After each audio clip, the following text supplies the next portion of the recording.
If I were to ever create a top 10 favourite games of all time list, I feel Spider-Man 2000 for the PS1, Nintendo 64, Dreamcast and PC would have to be on that top 10 list. It would share a spot with Spider-Man Remastered for PS4, PS5 and PC, but for different reasons. The 2000 Spider-Man game is a very nostalgic experience for me. The gameplay is good enough for the time. You know, it's nothing compared to some of the modern experiences you can get nowadays, but whenever I play it, it's so comfy and familiar that I just have a good time while playing it. The only bit that I really don't enjoy all too much is the actual combat, because I usually just find myself avoiding as much combat encounters as I possibly can, especially as some of the later enemies end up being really just kind of bullshit, to be honest with you. The lizards can already take off huge chunks of health, but are able to be cheesed somewhat, but the symbiotes, oh no, I do not like messing with them at all. I avoid them every chance I get, because they have so much health, they are big damage sponges, and can rip away your health in an instant. I have far less problems, however, with the boss fights. Each boss fight has a different gimmick to it. With Rhino, you have all these different things that you can send Rhino into as you try to bait him into running into like these electrical things, into the walls, into exploding barrels. With Scorpion, you throw everything in the office at him to deal massive damage. With the Mysterio fight, it's a multi-layered fight where you have to attack him all over as he's made himself out to be massive. 5'11" versus 6 foot over here.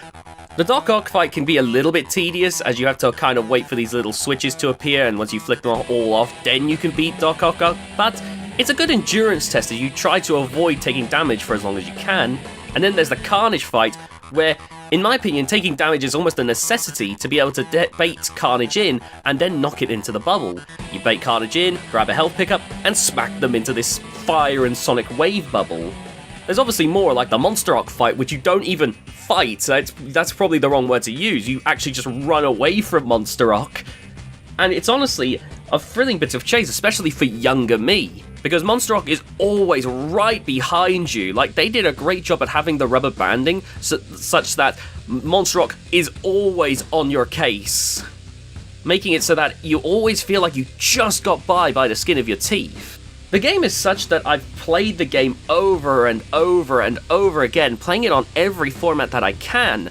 I'd call the Nintendo 64 version the weakest because it has no cutscenes, instead using slideshows, which, given that most of the cutscenes seem to be using borderline in-game graphics, I feel totally could have been done on the Nintendo 64, but there we are. The PS1 version is my personal favourite, but I'd say that if you were looking for the definitive experience, if you can get the mod to stop the PC version from running too fast, then that is the version to go for in my opinion. Though the Dreamcast version isn't too shabby either.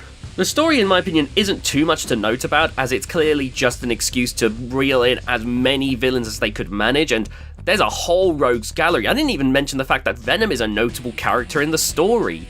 Basically, Spider-Man gets framed for stealing Dr. Octavius' tech. Because of that, Eddie Brock becomes Venom, thinking that Spider-Man screwed him over and whatnot. It's just crazy, really. And the symbiotes and Carnage and Monster Ock all happen because Doc Ock's ultimate plan is to control the symbiotes for world domination. It's all largely in service of making sure that each level has a different landscape to it, and different scenarios going on. One level you'll be running over to the Daily Bugle to help J. Jonah Jameson, and the next you're running for your life as this police copter is shooting enough missiles to wipe even the US military budget at you, and dodging sniper fire, which the sniper fire is also pretty easy to cheese once you know what's going on. The only level that I really hate in this game is the elevator one, because the symbiotes are absolutely great at wiping out your health, and so you need to have the best reflexes. You need to have the route down to a science when you go to hit those switches to get out of there. Otherwise, the symbiotes will absolutely destroy your health before you have a chance of getting back to safety. And don't bother finding them, like I said, they will destroy you before you can destroy them. And this is probably one of the main parts of the game which really shows some of the ways that the game's controls aren't really perfect. In tight, confined areas like this, where there's a million things that Spider-Man can target onto, you see it just going all over the place, not targeting quite the thing you want, and there was like 1 or 2 times where I'd web swing at something and it didn't latch on for whatever reason. It's perfectly fine 99% of the time, it just had a few slip-ups here and there, with the elevator level being the worst of it. Visually, the game is honestly great for the time period. It does its best to try and capture the look and feel of Spider-Man with the limitations of PS1, Dreamcast, and N64 technology.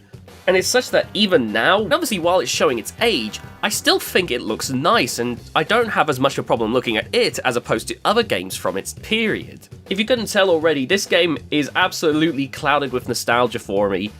There are better Spider-Man experiences out there, but this one, for its time, was absolutely an amazing game in my opinion, and is one that I just still love to play and enjoy and reminisce about. And if you like games from that time period, I highly recommend checking it out. And go and enjoy some PS1 web slinging.